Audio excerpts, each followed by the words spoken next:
আল্লাহ রহমতে আগুন অনেকটা নিয়ন্ত্রণে চলে এসছে। যার যার ঘরের মালিক সেই ঘরের সামনে থাকবেন, যাতে কোন রকম লুটতরাজ না হয়। এই দুর্যোগকালীন সময়ে একদল মানুষ থাকে লুটপাটের তালে, সুতরাং প্রত্যেকটা ঘরের মালিক তার ঘরের সামনে থাকবেন। আর আমাদের দলের যারা নেতাকর্মী রয়েছে তারা এই ব্যবসায়ীদের জানমাল হেফাজতের জন্য কাজ করে যাচ্ছে। আপনারা আগুন সম্পূর্ণ নিয়ন্ত্রিত না হওয়া পর্যন্ত আপনারা রাস্তায় থাকবেন, আগুন নিয়ন্ত্রণে সহযোগিতা করবেন। আপনাদের এই দুর্যোগে আপনাদের প্রিয় নেতা মেজর হাফিজউদ্দিন আহমেদ বীর বিক্রম, তিনি ঢাকা থেকে আমাদের সাথে সংযোগে আছেন। তিনি আমাদের কাছে প্রতিনিয়ত খোঁজখবর রাখছেন। আপনাদের এই দুর্যোগে তিনি আপনাদের পাশে আছেন। সুতরাং আমরা সকলে মিলে এই দুর্যোগ মোকাবেলা করব, কিন্তু সুশৃঙ্খল ভাবে।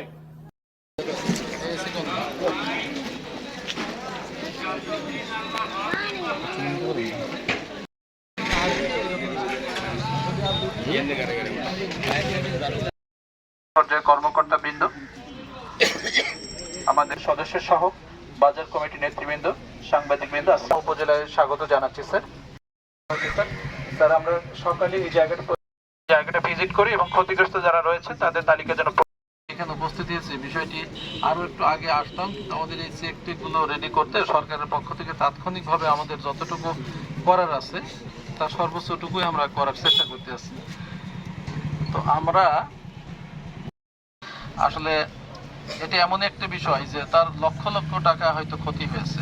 আমরা তাদের পাশে আছি, জেলা প্রশাসন এটুকু, সরকার তাদের পাশে আছে, সেইটুকুর জন্য আমরা আছি। আরো সামনে আপনাদের সাথে থাকবো। আমি এর সাথে সাথে আরো দুটি কথা বলতে চাই, যদি আপনারা আমাকে 5 মিনিট সময় দেন। সাব রেজিস্ট্রি অফিস, ভূমি অফিস, পাসপোর্ট অফিস, অনেক হয়রানি হয় না?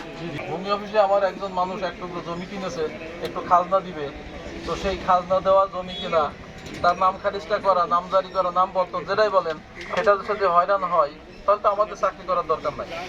তাহলে আমরা কিসের মানুষ হইলাম? তো দয়া করে আমাকে আপনারা হেল্প করলে আমি এই সবগুলো কাজ আপনাদের স্মুথলি হয়। আমাদের কাজ করে দেওয়ার মানসিকতার অভাব নেই, কিন্তু জায়গা মতো যাইতে হবে আপনাদেরকে।